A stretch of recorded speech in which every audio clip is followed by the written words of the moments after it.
Welcome to a Pulp event podcast, brought to you by the Pulp Net, your link to the online world of the pulp magazines for over 25 years. Online at thepulp.net. In this Pulp event podcast, Sara Light-Waller discusses the pulp magazine, Planet Stories, and the romance of space. The talk was recorded on Friday, August 5, 2022, at PulpFest 50 in Pittsburgh, Pennsylvania. Welcome to Planet Stories and the Romance of Space Opera. I am Sara Light-Waller. I will be your hostess for the next little bit. So this presentation is a companion piece to my Pulpster article called Letter Hackers and Superfans, the Story of the Visograph. And so I don't want to linger too much in this presentation on La Visi, but it's an important part of Planet Stories, and we will touch on it a little bit. So here is a little bit of an outline of what we're going to be talking about tonight. So we're going to start with the background and the basics, and we're going to talk about the stories and the art, and we'll talk a little bit about the Visograph, and then I want to talk about Planet's legacy, because of all the pulp magazines, Planet has a really strong legacy past it. People are still wearing t-shirts with the black Amazon. There are people in this room that probably are. And it's been in all sorts of public references, so that's kind of fun to look at as well. We've already talked a lot about Fiction House this weekend, but I just want to mention some basics again so we make sure that when you have the test later, you all get it right. So the publisher of Planet Stories was Fiction House. It was founded by John B. Jack Kelly and John Glenster in 1921. So during its first decade as publishers, and again, I know all of you know this, but I'm really just going to go over it again. They put out action stories, air stories, detective classics, and wings, and a whole bunch of other titles. In late 1932, they cut back on their titles, and they canceled 12 of their pulps: Aces, action novels, action stories, air stories, detective book magazine, detective classics, fight stories, Frontier Stories, Lariat, Love Romances, and Northwest Stories, and also Wings. They plan to restart the line eventually, and they relaunched it in 1934, and they did well with detective titles and some romance titles. And at the end of 1939, they added their first pure science fiction magazine, which was Planet Stories. So this is kind of an overview. This is a little bit of what everybody knows about Planet Stories. It ran from winter 1939 to summer 1955. Obviously, it was a U.S. pulp magazine, had 71 issues. The fact that it ran to summer of 1955 means that it was a real latecomer or late survivor into the pulp field. And so to find pulp magazines in 55 was still unusual, but they were doing it, and you'll kind of get why if you don't already. It was published by Love Romances Publishing, which is a subsidiary. And as we just heard, Planet Comics launched with it. Now, Planet Stories was quarterly at the beginning, from winter of 39 to fall of 1950. It then went on to be bi-monthly from November 50 to summer of 54, and then was quarterly from fall of 1954 to summer of 55. If you're going to remember things about Planet Stories, the first thing you're going to remember are the covers, which were love 'em or hate 'em. People really remember them. It was highlighting melodramatic interplanetary adventure stories and scientific romances of a type that was going out of style even at the time. And yet there were a lot of fans that were still interested in those older types. Science fiction was moving in a different direction as Planet Stories went on. And in the 50s, science fiction was moving into a much more psychological bent, and you began to see those different kind of stories in Galaxy and then moving forward in time. But Planet Stories stayed with that older type. If you think of Planet Stories, one of the things that comes to mind immediately is that there was a lot of Lee Brackett stories and Ray Bradbury stories, a lot of the early Mars, or some of the Mars stories that we think of with Bradbury, with like the Million Year Picnic and Mars is Heaven, stories like that.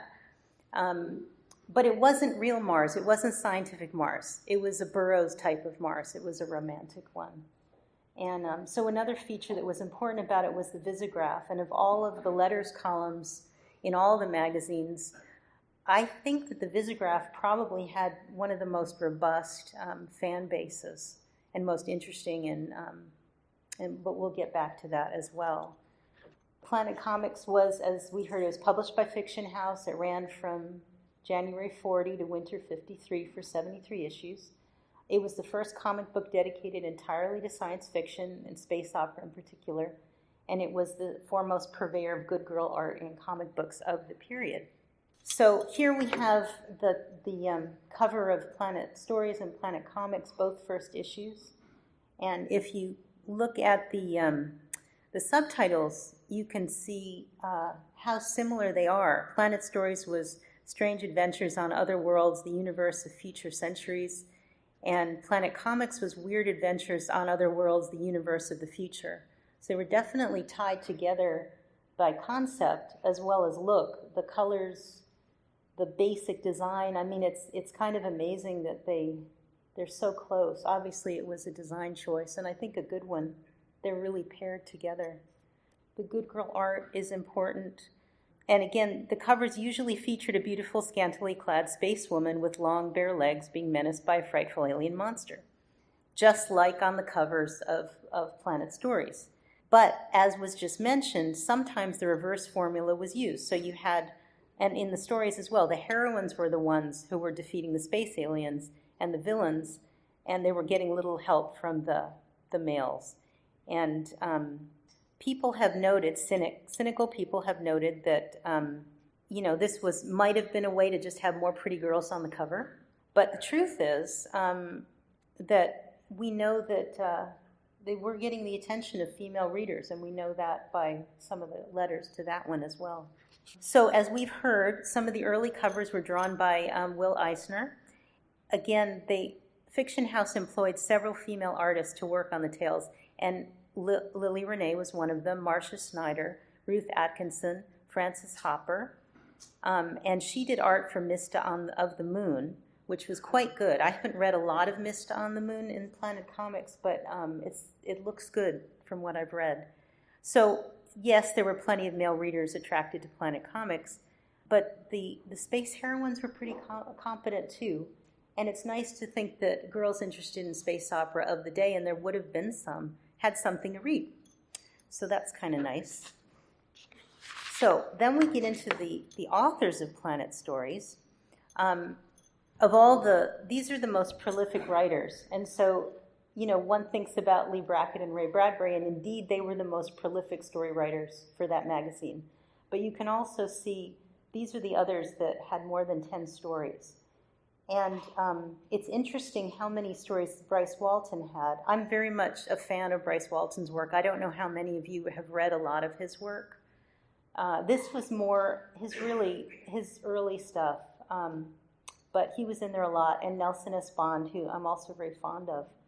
But you can see there was a good variety and strong voices for what was being written.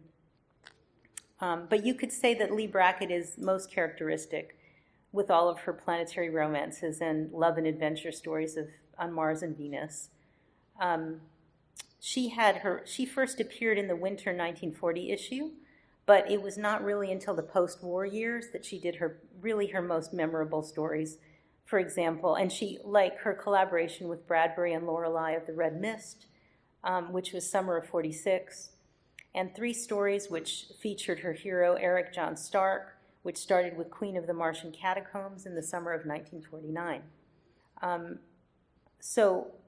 But you again, as I said, you have several of Ray Bradbury's really noted Martian Chronicle stories, like The Million Year Picnic in summer of 46 and Mars is Heaven in fall of 48. And Frederick Brown was also an early contributor.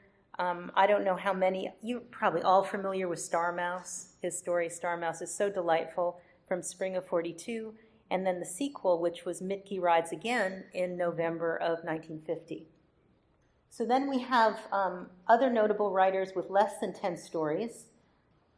I discovered Basil Wells. He's not on this particular list, but I discovered Basil Wells in reading Planet Stories and researching him. I'd never heard of him. His stories are quite good. I was very excited to find him. Another one that would not make the list because there was only one story published by this person named M.E. Councilman. There was a story called The Conquistadors Come. And I doubt any of you have read it unless you've read all of Planet Stories, but it's a fascinating type of space opera where you have a bunch of planet-hopping heroes looking for whatever they're exploring, and they find a whole society that are beauty worshipers, but they'd all been irradiated, so they're all horribly disfigured, and these just regular human being fit space heroes show up, and these crazy and sick inhabitants of the planet start worshiping them, which ends up being really bad for everybody. It's a very interesting story. So also not on this particular list, there were many stories by Sam Moskowitz, and just a whole lot of, if you're not a fan of space opera, they're just things you might not ever pick up. But they're in there, and they're just some really good stuff. It's just really good things between those covers. Philip K. Dick's first published work, it appears in Planet Stories in 1952 in July, and it's called Beyond Lies the Wub. I don't know if any of you ever read it? Yeah, okay, so you know this. It's kind of, it has that Philip K. Dick chill to it, a little creepiness, but it's kind of an interesting little story. It's about a sentience that hops bodies, and it's really casual, and and it ends up hopping into other bodies, but it's very Philip K. Dick in that. So, kind of an interesting little story there. So here are some other stories that you've probably read, and I mentioned most of them. I didn't mention War Gods of the Void yet, the Henry Kuttner story, and that's, of course, really a fun one. I happen to love the story Garrigan's Bounds. I love that story, and it's one of the few times we see Ed Cartier's work in Planet Stories, and he just did a marvelous job with that one. And there's the Basil Wells story, the first of two, Quest of Thig, and Philip K. Dick's John P. Crow, which is pretty well known. And I put up Carry Me Home, which is a Kuttner and Moore story, because I happen to really like it. I know it may not be the most famous one that he's ever written, but I think it's a really good one, so I wanted to note it. Then we get to the cover artists. And the cover art, of course, is really important to Planet Stories. And if you want the count, Alan Anderson wins the award as having by far the most covers, followed by Kelly Freese. And then Harry Lemon Parkhurst had 7, so he was the third. But we're going to get back to the other variety of artists in a minute. So over the next couple of pages, I just want to show you a variety of artists. In many cases, they did more than one cover, but in some cases, like the Bach cover that you see, the second from the left, he only did one. The Leidenfrost did 2, and I found an interesting reference to the Leidenfrost covers, which I cannot find a confirmation for. But in one of the letters columns, they were talking about Leidenfrost Senior or Leidenfrost Pair, and his work was better. Now, I could find no reference to there being a son and father Leidenfrost group, and I don't know if any of you have ever heard of it. I only heard of the one Leidenfrost, but I really like his 2 covers. The cover of the reprint that someone just won was one of his. But I think Alan Anderson's covers are going to be the most recognizable of all of these. Let's see. Okay, so the trend was usually some girl in a bikini bathing suit or gown being menaced by some kind of monster, and there's a space hero somewhere around there. That was generally the theme, and people explored it in different ways. And so whether you love these covers or hate them, they became so recognizable that they've stayed with us ever since, one way or the other. So here's some more. You see Drake and the one Finley cover, the Frank R. Paul cover and the Norman Saunders. And so as a quote from Chad Oliver, who was one of the super fans in the Visograph, and I'll get back to him in a little bit, but to quote him, the cover, otherwise known as "Haul out the Ray Gats, Joe, the monsters are after your sweetie again." So even in the Visograph, people were referring to the commonality of the poor covers are always maligned, but people loved them anyway. So here we have the Jerome Rosen, one of the Jerome Rosen covers, the George Gross, the Parkhurst, one of the Parkhurst, and the Martin cover.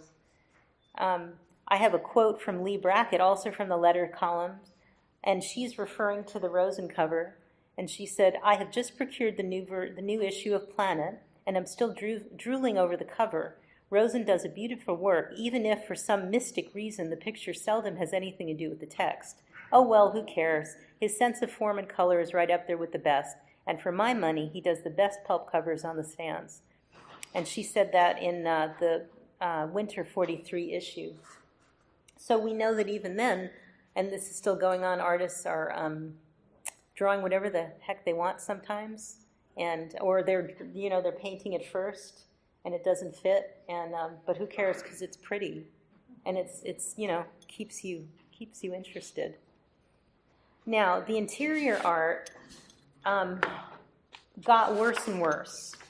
It started out having some really nice pieces like this Leidenfrost double spread here, and so that was really a winner, and he did a couple of pieces in there that were very nice. But as we go, and here are some others that were pretty nice, some Paul work and some Doolin work. But as we go on, the interior art just gets to be really meh, which is too bad. So they were putting all their money into the covers and just saying, well, the interior is okay. But what we did have was Guy Giffords' Ringer family cartoons. They were very popular, and he was a really fun letter writer too. He has a lot of interesting things to say. I don't know how many of you have seen the Ringer family cartoons before, other than in Planet, or ever. They're quite amusing, and his art was quite good. So I recommend them. They're very delightful, and as you can see, the pen and ink work is really quite good. Then we get to the Visograph. And to quote Robert Silverberg, the Visograph's function is to serve as a hall of fame for the disappearing letter hackers who see print without saying anything sensible or important, and who are still an integral part of fandom. And it makes me, as I said in my article in the Pulpster, it makes me wonder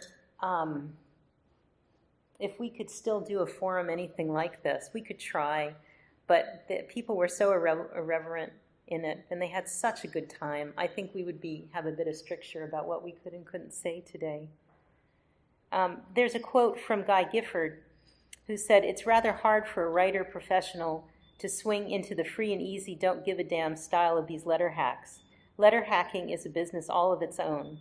Someday it will be featured in the front of the mags." And he said that in winter of 1943. And I, too, have noted that the professionals who write in, when Lee Brackett writes in, or some of the other writers, except for Asimov, he had his own thing going on. But they have a little more trouble becoming just swinging from the hip with their letters. So it's kind of interesting. I've noticed that as well. Asimov has an interesting story. In the beginning of the Visograph, there was either a typo with his name, or he deliberately put his name as Ascension. And there was so people started calling him Isaac Ascension, and he hated it. And there was this huge back and forth, and people wouldn't let it go. And so he got really mad, and there were these letters back and forth. It's quite amusing about that. So the Visograph was really social media of its day. And people really talked about getting the magazine, and the first thing they would do is read the letters. And it was noted many times. The other thing people were talking about was what was the nature of science fiction. They were talking also about the stories that they liked and didn't like, of course, and the covers. But the definition of science fiction, it was highly debated, because here we are looking at, kind of a retro magazine even at the time.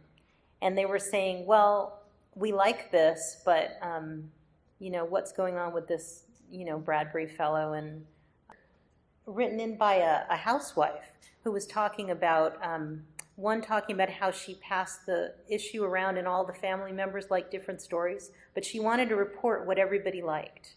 That was a big deal. There was another gal who wrote in who took Bradbury to task. And I found it really interesting because she had the same thing to say about Bradbury that I felt, but I never wanted to say it because everybody loves Bradbury so much, and I just did not want to say that out loud. And I've written about Bradbury and for articles on the PulpFest website. But she said that she felt that Bradbury didn't have enough faith in humanity, that his stories had this kind of downer, under the surface thing to them. And she went on about this, and she felt this was not good, and people shouldn't write like this, and had quite a long letter about it. And I thought, well, darn, I happen to agree with her, which is weird, agreeing with somebody who's probably long dead, or at least, semi-long dead. But here's something else that Lee Brackett said. She said, "Dear editor, as usual, I turned immediately to the Visograph and devoured avidly all comments concerning one L. Brackett. And I am thereby impelled, if I may, to say a couple of things. First of all, my heartfelt thanks to all you guys and gals who write in with such nice comments. Whenever I hit a low spot in my work, I think of you and decided maybe I have a chance after all. There's nothing like a little praise to make a writer work his head off, and believe me, I appreciate it." So that was from winter 43. You don't think about someone like Lee Brackett needing a pat on the back, ever. But there you go. She's just a regular person, and she liked that. The letter hackers often had, nom de guerre, I guess, pen names. Milt Lesser was writing in before he was really writing, and Chad Oliver was too. Chad was probably one of the biggest super fans, and these were kind of what they were calling themselves. And other well-known appearances all the time. Robert Silverberg and Damon Knight and Hank Kuttner and Lee Brackett. Marion Zimmer Bradley was writing in toward the end. Guy Gifford wrote all the time, and as Isaac Asimov and many others, not to mention regular people whose name you don't know. So then we get to the Planet Story legacy, and this is basically how it comes down to us. There were foreign reprints. There was Tops in Science Fiction, which we just mentioned. The Best of Planet Stories, #1, and the Illustrated Stark, which is much more recent. And then we're going to talk about some pop culture references to Planet Stories. So it was reprinted in the UK by Pemberton. There were 12 numbered, undated, truncated, and initially irregular issues between March 50 and September 54. And then there were the Canadian reprints. There were 12 issues. They were identical to the U.S. issues, and they went from fall 1948 to March 51.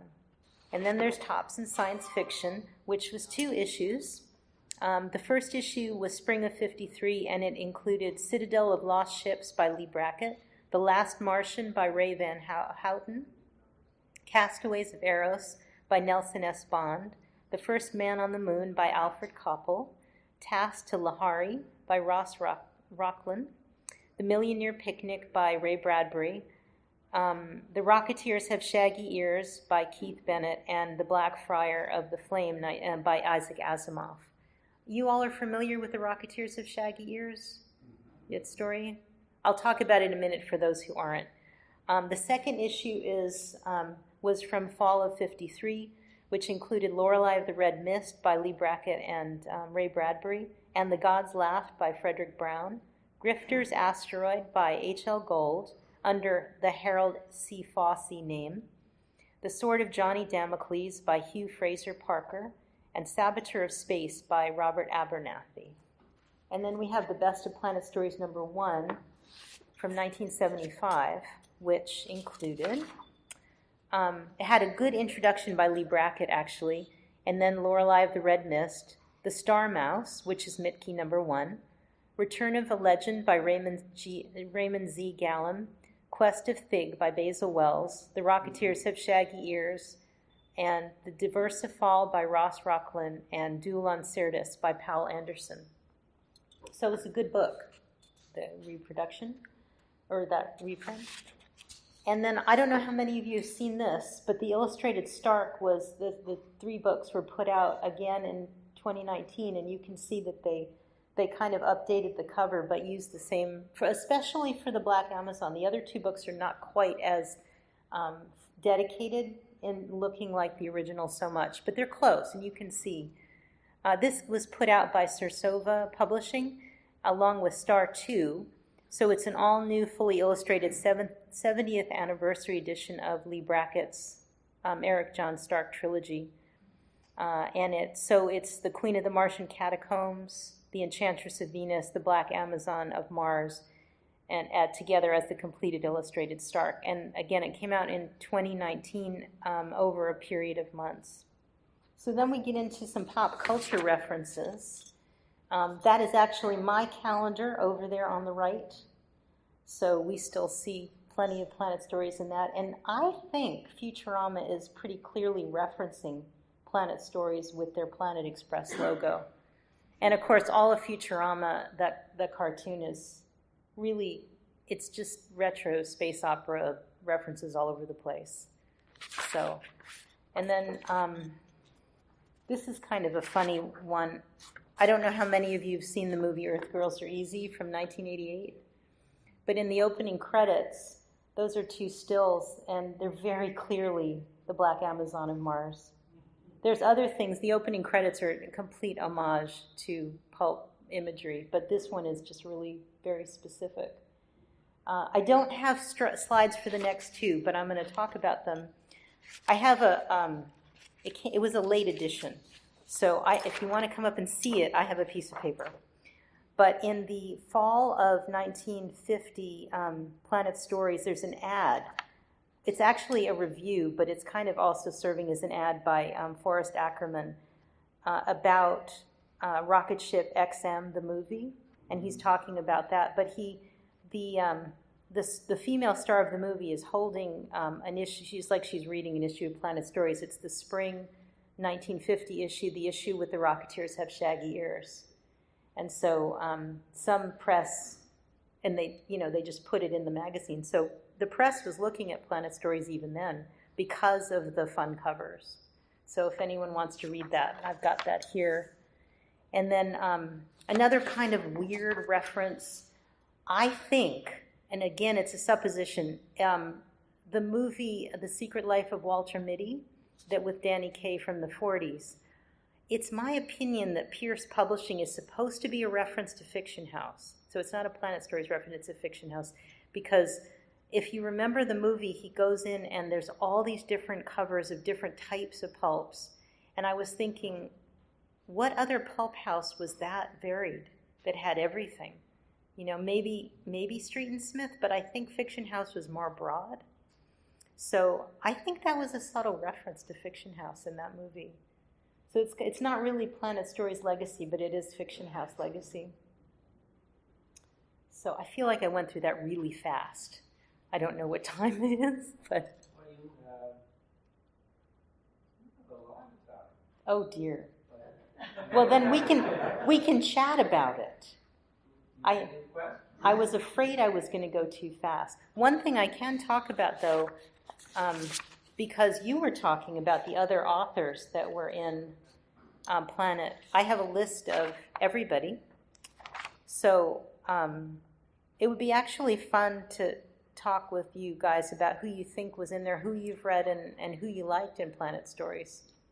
Because there just were a bunch of great stories in there. So before I open it up to questions, I'm going to open up to opinions. What have you read in Planet that was really memorable, that you guys liked? Lee Brackett's probably the reason I started. Reading her was the reason I probably started coming to PulpFest. Cool. What was your favorite of her stories? Well, the Eric John Stark books, the short stories. The later books,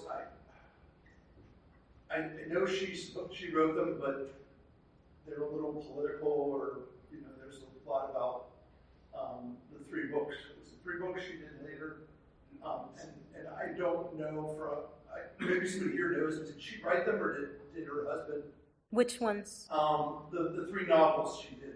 What is it? The Wolves of Scathe, the Hounds of Scathe, and the other two. Was one of the Rhiannon? No, these were separate. These were later. The Scathe books came out in the 70s, and yes, of course she wrote them. Oh, she did. In fact, she did. Okay. Well, her husband Debbie was the first final one came out, but basically this is her big return to the field. She started about 1974. So who else had something they really loved in Planet Stories? Elsa Vaughn's a favorite of mine. Mine too. What are some of the Vaughn stories that you remember? I should have written down the titles. I just generally like him, and I will generally read what he has. Yeah, I'm not, I don't have my whole list of, I have the list of the authors, but not all of what they wrote. And I can tell you that in far as Bryce Walton, I'm writing a book about him actually in his dystopian work. And everything in Planet Stories is a bit early for his dystopian stuff. He has some good stuff, but it's a little bit space opera for what I'm really focusing on with him. So I like it. I think The Green Dream is in there, and that's a really creepy kind of story. He likes psychological stories. Yes? So given that, say, Bradbury's style is quite different from typical sort of space opera. Yeah. What do the folks in the letters column say about Bradbury and contrasting? They like Million Year Picnic as much as we do now, for example. How did they react to it at the time? It was on and off. Some liked it. Some had trouble with it. I wish I had my laptop here to share with you some of the comments, because some of them are in my Pulpster article a little bit, but I think they liked it. People were having, the serious letter writers, the polite letter writers, were writing and going, thank you, editor, that was a smashing issue, and these are my favorites. And then there were the letter writing contests. I didn't mention that, but I will right now. And so the letter hackers would get in there, and whoever wrote the best letters for the month, and everyone would vote on them, including Bradbury, including Asimov, and they'd win art from the issue. So everyone was trying to win the art, and I wonder how much has ended up in collections because of people winning art, the fans. I think they generally really liked him. They certainly liked Lee Brackett, but they would comment if they didn't like something. And I don't recall anybody really hating The Million Year Picnic or, Mars is Heaven or any of those stories. But sometimes they took him to task like anybody. I can't remember anything specific that they hated him for. Yes? Yeah, it's been a while. I've read them all, and I read the letters. Mm-hmm. And it's been a while, but my impression was there was a fair amount of people who didn't like Bradbury at all. That woman that you mentioned earlier, she was far from alone. And I think the ones that didn't like him all had the same reason as her. Mm-hmm. They saw him as too dark. Well, he doesn't seem to love humanity. I mean, when it comes right down to it, and if anybody loves Bradbury, I don't want to offend them, but it seems like it was always about the good old days, and considering the way he was brought up and his, his history with magic and circuses, and he had a wonderful childhood, and then I think adulthood kind of disappointed him a little bit. He saw the way the world was going, and it just was a little disappointing, and he was a bit of a downer sometimes. Well, I can see that, but I kind of got into Pulp. I started with science fiction was contemporary to me. Yeah. And then went back. And I never was a big Bradbury fan. But when I read through, the complete run of Planet Stories, even though I had previously been a Bradbury fan, there was no doubt that him and Brackett were up here compared to most of the writers. Well, they were. Yeah, they were. And I think that was, but they wrote more. They had more of a sample, too, to be fair. A lot of people don't realize that Nelson Bond actually insisted. He began his career writing pulp sports stories for fiction houses. I didn't know that. And he wrote basketball, football, and baseball. I don't know if he wrote hockey. I can't remember that. But I don't like hockey and stories, so I read it. But Bond wrote a lot of sports stories. My book called Baseball and Football has him in there a ton. And the thing is, in Fiction House, he's almost nothing but reprints in the early 50s. And the remaining sports, they had 3 remaining sports magazines, 2 on football and 1 on baseball. And Bond had a lot of stories in those reprints. And he demanded that his name be taken off the stories and that a pen name be used, and like John Starr or some Fiction House pen name. He would not let, as far as I know, I'm not sure it happened every time, but he would not let he was such a famous fantasy writer, he did not want people to know he wrote sports stories. Well, it's fair. That's not true. Bond had about 260 Pulp appearances, and most of his sports stories are under his name. No, the original stories, but not the reprints. That's what I'm trying to say. He wrote sports stories under Bond's name, under his own name, in the late 30s and early 40s. But once he became famous as a fantasy writer, he did not want his name on the reprints of his sports stories. And I've got all the magazines. Would disappoint his readers. Well, I don't know, but I've got every magazine that Fiction House published, and they did not run his name. They ran pen names. Well, I have to disagree with you. I knew Nelson Bond and saw his original story files, and it doesn't reflect that information. No, but I've got the magazines, and he did not. His stories did not appear under his name. Well, I disagree about that. Well, we can't disagree. It's a fact. I've seen his original story. All right, but no arguments during my presentation. You'll have to wait. Sure, two parts. It's a question and a comment on Bradbury, and I don't have this info in my head. What year was A Million Year Picnic published in Planet Story? 1946. Yeah. Now let's not forget what happened on August 7th, 1945. The world changed, and I think Bradbury did get darker.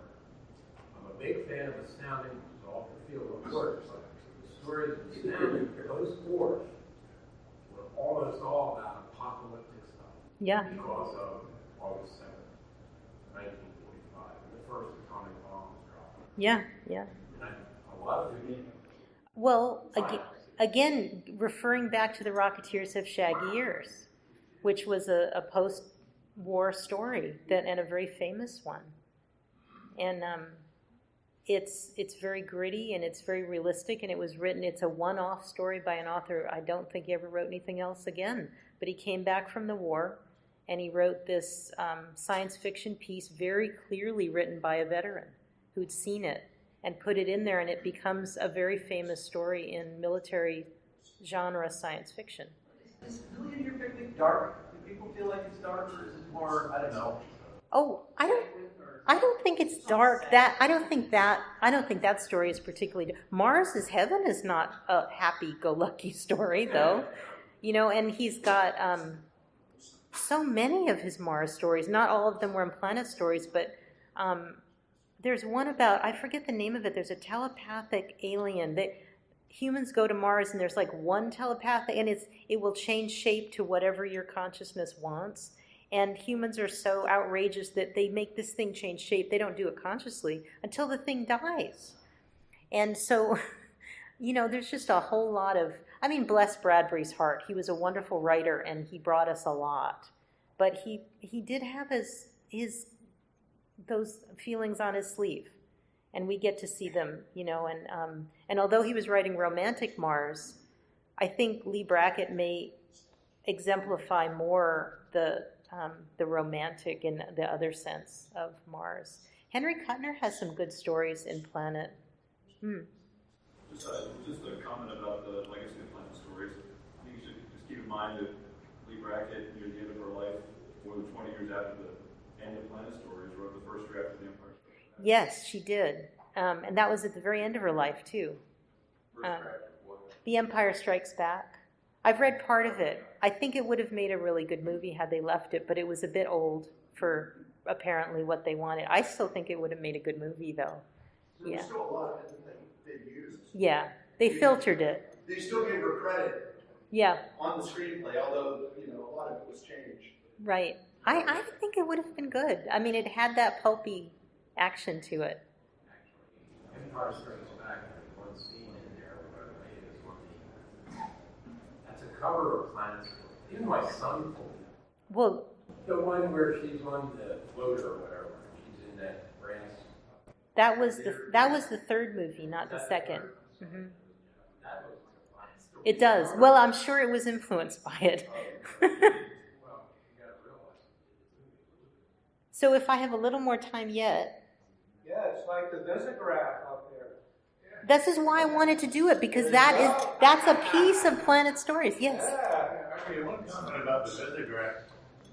From my own editorial, I tried very hard to make letter columns, and when I was working for Amazing Stories, and when I was editing Weird Tales, I was trying very hard to get that kind of feel in the letter columns, complete with interaction between the editorial and the letter column, the whole work. And it was like basically you just couldn't get the fans to do it. It's the whole tradition of writing into magazines that it's pretty well died out, and you could not get enough letters. Well, I think you could probably do it now with social media, but could you do it with the same kind of irreverence and fun? So we were trying to do this as late as about 2007, and it already was social media, but basically the fans just no longer have the tradition of writing into magazines. It's too bad. Well, all of us would, right? Everyone in this room, we could restart the Visigraph right here. Michelle brought up a tangential point there. I don't remember seeing as many house pseudonyms in Planet as there were in other fiction houses. It doesn't seem like there were. We did see a couple with Kuttner and Moore, the C.L. Liddell name, and so we do see a few. That's their pseudonym. Yeah, oh, you mean house pseudonyms. Yeah, I don't... Like John Starr. Yeah, I don't think there were that many. It appears the people who wrote. Yeah. They just published under their names. The fact that you read all these letters is awesome. So Bradley was already getting screenplay credits in 1944. Right. 1945, Right. Empire Goes, and then The Big Sleep. And Right. Quite prominent. Was there discussion in the letters column of her work in movies as well? Did she write about her work in movies and letters column? No, she was very humble. I never saw that. But other people, and I didn't see people, maybe it was the editors who was culling things, because I didn't see a lot of outside references to other work people had done. I think they were the editors, and sometimes like Peacock was writing for Planet as well, and people would get after him. Yeah, you see, you're laughing, They were hard on the editors, and the editors just kicked back too. And there was I have it in the Pulpster article. There's a comment about about the covers. There constantly people were making fun of the covers. And so the editor wrote in once, I think it was Peacock who was writing in, who said, "But we're going to give you a Finley cover this time, so basically shut up." He wasn't quite that rude, but it's like, come on, what more do you want? But the consistency of the covers and the garishness really meant something. It actually ended up being a fantastic marketing ploy. I mean, they didn't maybe plan it that way, but that's what it ended up. And that's why we remember Planet Stories by these really garish covers. Also, I do not have a reference to this, so I'm not sure, but I think that in Frederick Brown's What Mad Planet, he is describing in the alternate world, the magazines are not science fiction, they're science fact. They're like adventure stories, all the bug-eyed monsters and stuff. He describes a cover that really sounds like one of a particular Planet Story cover. And I'm not sure, I haven't checked the dates to make sure that the timing is right, but it really sounds like you know what I'm talking about? No, I'd have to look back and check. There's one cover that has a girl turning away. It's got blue colors on it, and there's a bug-eyed monster and a hero, but definitely the woman is turning away from the cover. They're like on a road. And it's that one, and it's such a specific cover, and it's so different in a way than the others that it just, to have someone else describe that just says he was talking about that cover. But then again, in What Mad Universe, it's kind of a Planet Stories universe that he goes into. So it kind of fits. So that's another legacy bit, really. Although it's contemporary, so it's not really a legacy. That's why I didn't... What? It's kind of like Ready Player One. Yeah. So today we have all these... these pop culture references with movies and cross references like in movies and TV shows and stuff. I think they had it too. I think they just had it between letters, between movies, between different of the pulp magazines and the comics. And it was, the first fans were very vibrant, and the secondary fans. And I remember the Marion Zimmer Bradley letter I'm thinking of was fairly late in the run.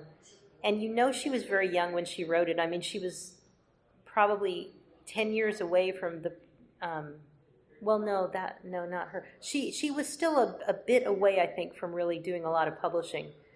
And it's interesting to hear these young voices. And Chad Oliver, okay, he hadn't published anything yet.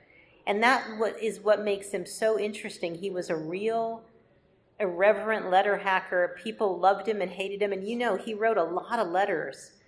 And it's just fun to see him because he went on to be such a notable voice, and in anthropological science fiction.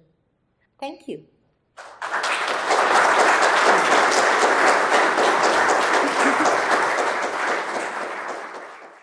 You've been listening to a Pulp Event podcast, brought to you by the PulpNet, your link to the online world of the pulp magazines for over 25 years. Please visit us online at thepulp.net. Also, look for the PulpNet on Facebook and on Twitter. Thank you for listening, and keep reading the pulps. This Pulp Event podcast is copyright 2022 by William P. Lampkin, all rights reserved.